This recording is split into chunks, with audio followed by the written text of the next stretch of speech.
You watch me sit here and harp endlessly about what doesn't make you happy, about why your brain is shocking at predicting what makes you happy.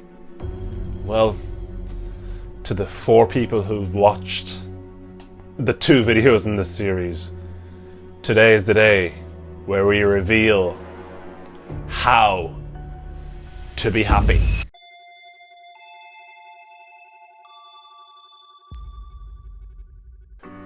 We'll be talking about how to intentionally overcome your mind's biases that are holding you back, and then how to intentionally build habits that will eventually lead to long-term happiness. So to beat the concept of hedonic adaptation is just basically when you get to a new state of life, whether positive or negative. So in this case it would be positive. Say your life improves after a while. You'll be happy for a little bit, and then you're just going to go back to baseline because you're going to adjust to the new state of happiness. You're going to get used to whatever you have. So one way to thwart that hedonic adaptation is to invest just less in things and more in experiences. Instead, you should invest in experiences, things that are not going to stick around, that are kind of like once off. Holidays, events, Epstein's Island, a football match. To quote Dan Gilbert, our mind thinks of a new car as like an investment because, it'll stick around, which means it's better. Our mind is wrong. Things that stick around will eventually go through hedonic adaptation, and they'll just become another thing you have.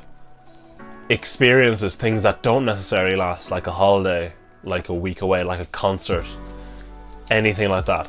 Like those things are kind of once off, they're done, and you're kind of left wanting more. So in 2003, Van Boven and Gilovich, they got people to think about. So they got a bunch of people and they got them to imagine $100 material kind of possession that you want, and $100 experience. So like a concert or whatever. Think of like $100 experience that you want. And then they got them to think about how happy it made them. And then they kind of measured their level, they rated their level of happiness thinking about it. And then they got them the experience, or they eventually got the experience. And then they were asked basically, how do you feel? Did it contribute to your happiness? And was it money well spent? When it came to thinking about it, it was like 6.62 for materials. When thinking about the experience, their happiness was 7.51. And then obviously when they got it, for the material it was 5.42.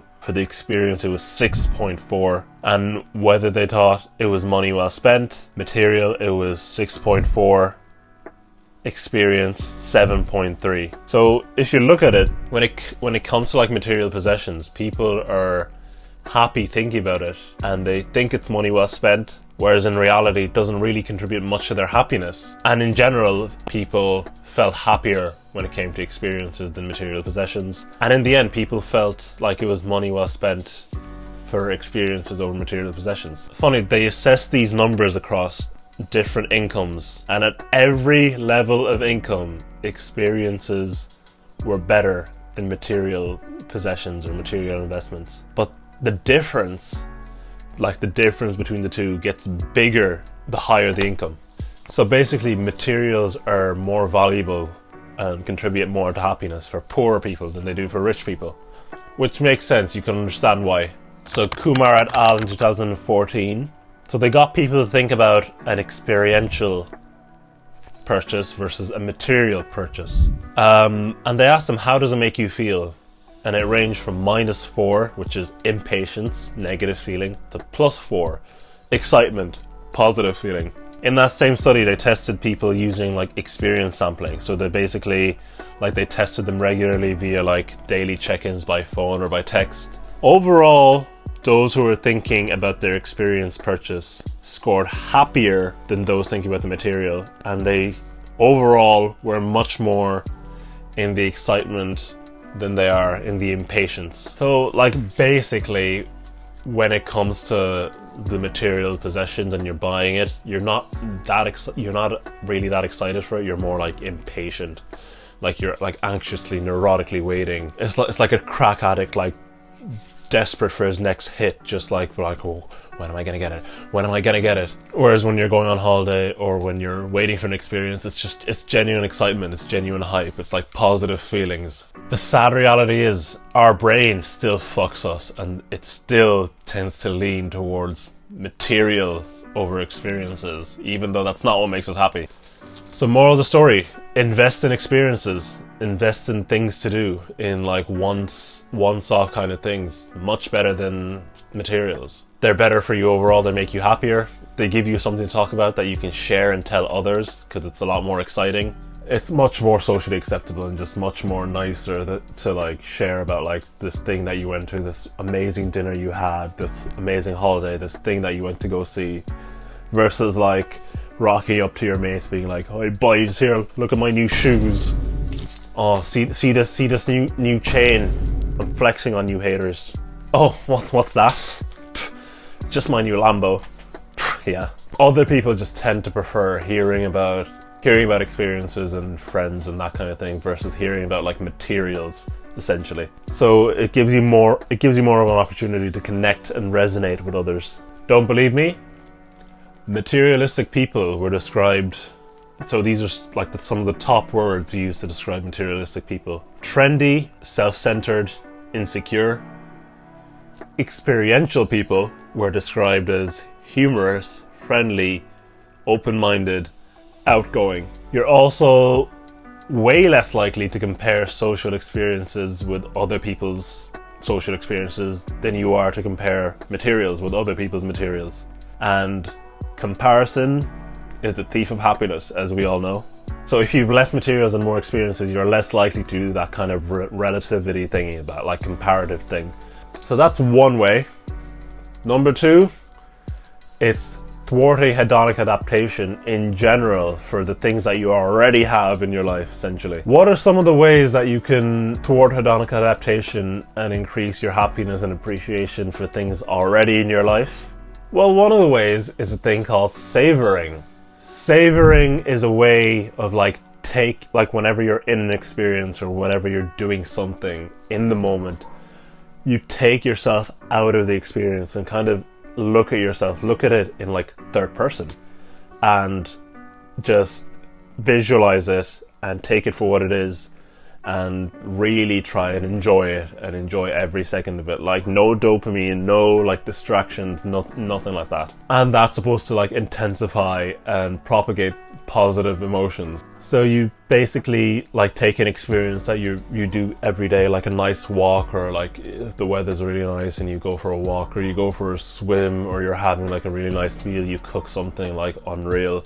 No phones, nothing, just like be in the moment, observe nature, and then come back, either take a photo to document it or like write about it and write about everything you saw and just how you felt and how like the wind felt touching against the hairs on your arm or some shit. Here's ways that you can kind of enhance and savor an experience more. Talk to another person on how good the experience felt. Again, bonding with other people. Look for others to share it with. So if you're going for a really nice coffee and you kind of want to take in the moment, if you go with someone, share that kind of experience with.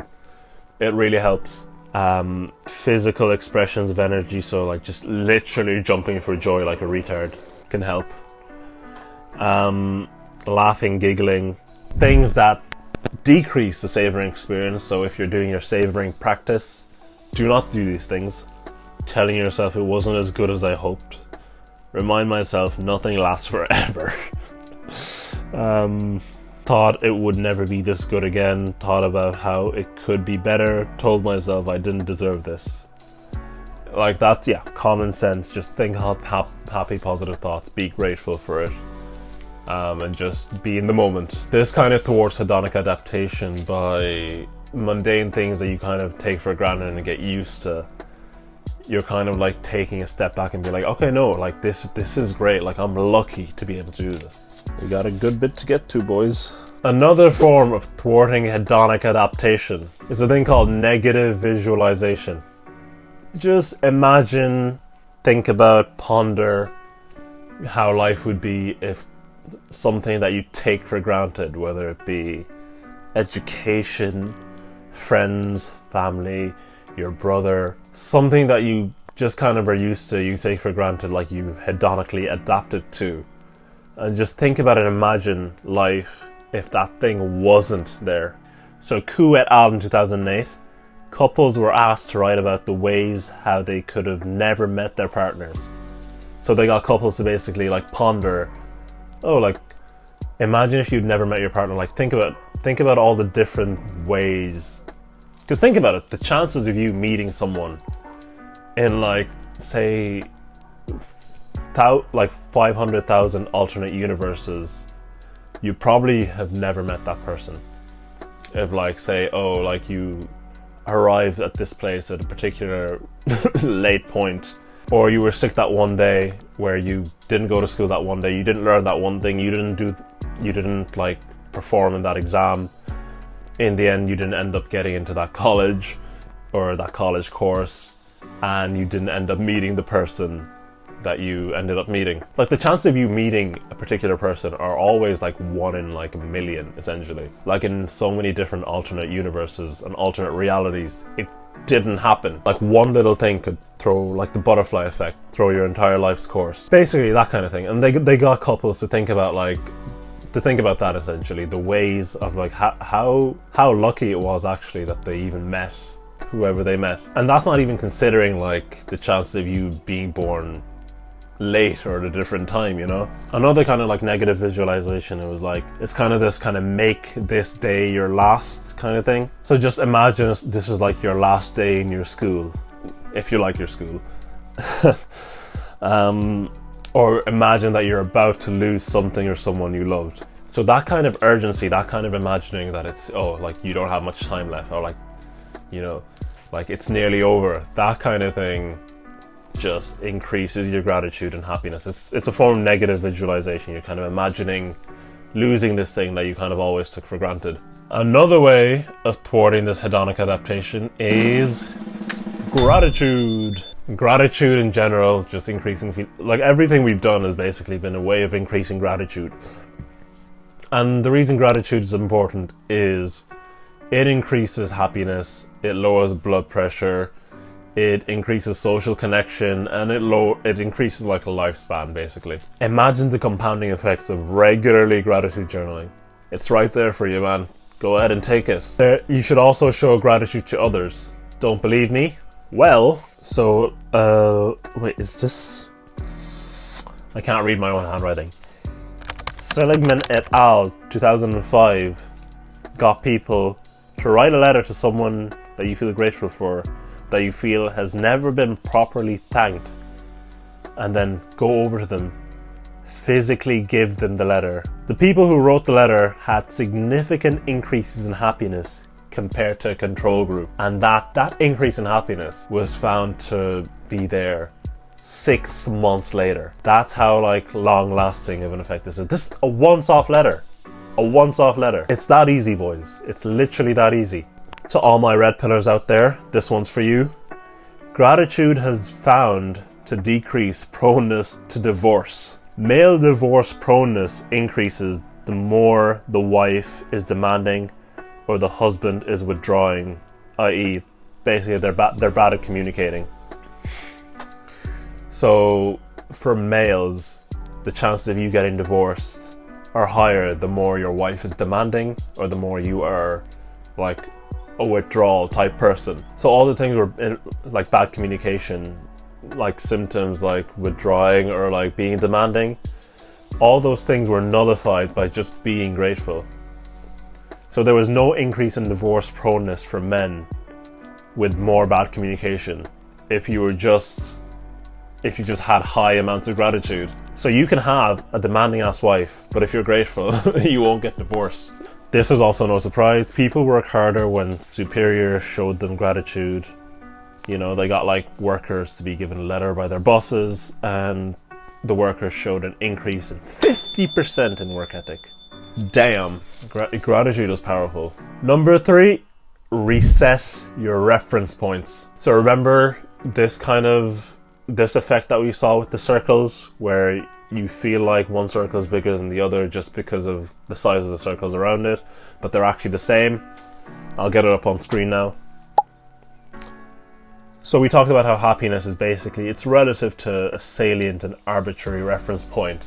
Like we're not good at it's like one of the annoying things in our mind that kind of fucks us. It's like we're not good at objectively taking something. It's always to a reference point.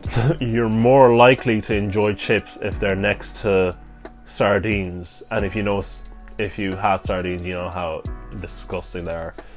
You're more likely to enjoy chips if they're next to sardines than if you're eating it next to chocolate, because it's a different reference point.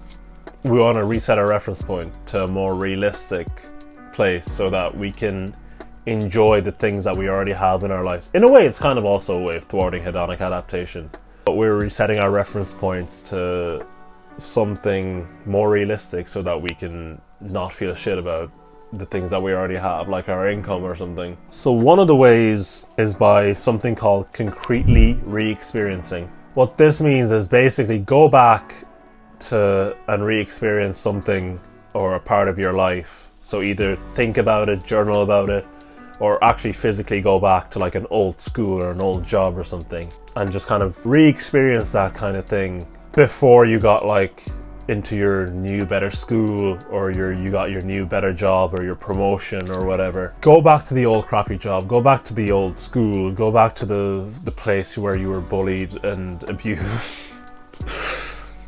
And just like remind yourself of how far you came. Use your imagination and write it down, or just visualize it, or physically go back there. Or if you want, you can even live on the same budget that you lived on. Say you were poor before, but now you're wealthy. Try for 2 weeks to live on the same budget you lived on back then, to like truly get a feel for how far you came. That like resets your reference point of like, oh shit, like my life is pretty good right now. I will warn you, to be honest, this didn't really work for me. I tried this recently when I went back to like my fucking secondary school when I was a fucking loser. And I just kind of sat there and I just kind of went up there, walked up the hill, up, down, just kind of looked at it. Kind of saw all the students. I actually ran into one of my old teachers and had a nice chat. That was a nice part of it. We had a nice old chat. But in general, I didn't come away feeling better. So maybe, like personally for me, that didn't work. It made me feel a little bit worse, if I'm honest. It's like, oh yeah, this is like the this is the spot where I got racially abused by a drunk man one time one night after school study. Great. If you haven't processed the trauma, might not be a good idea to do it. Just, yeah, fuck, bro. School was fucking shit. It was awful, holy shit. Another way of resetting your reference points, concretely observe. So this is a bit weird, but go and observe a situation that's worse than yours. So not necessarily re-experience it, but go somewhere or think about something that's worse than what you have, and just basically be grateful that you're not there.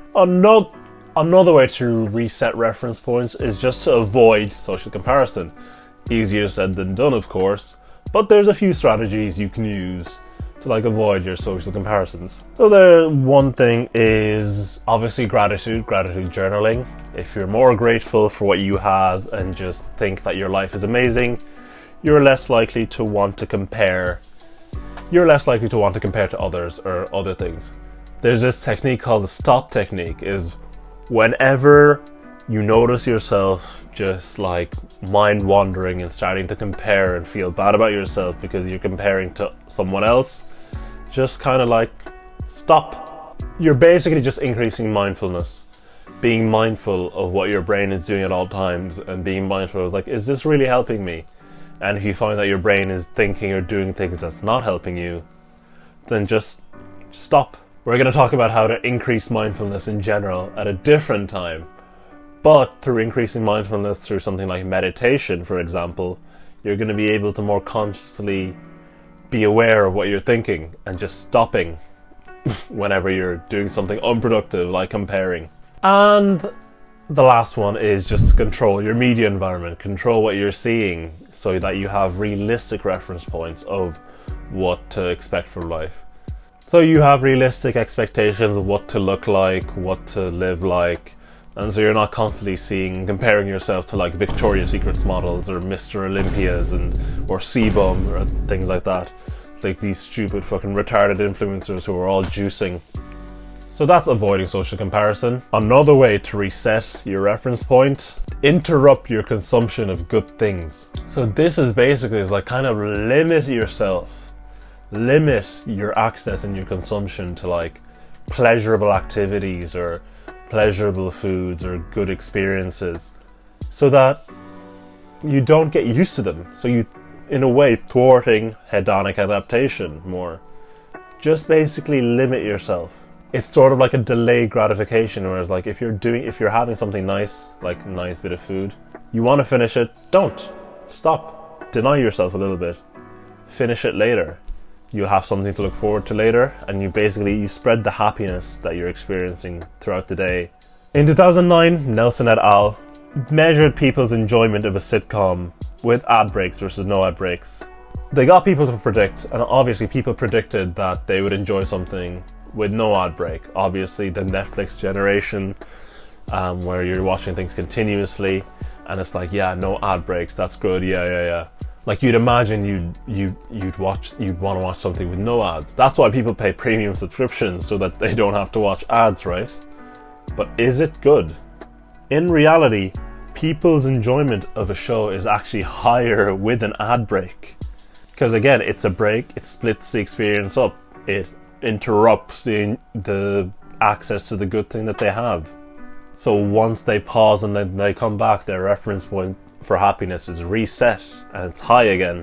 So basically speaking, when you pay premium subscription to get rid of ads, you're actually paying to be less happy and and you're paying for less enjoyment.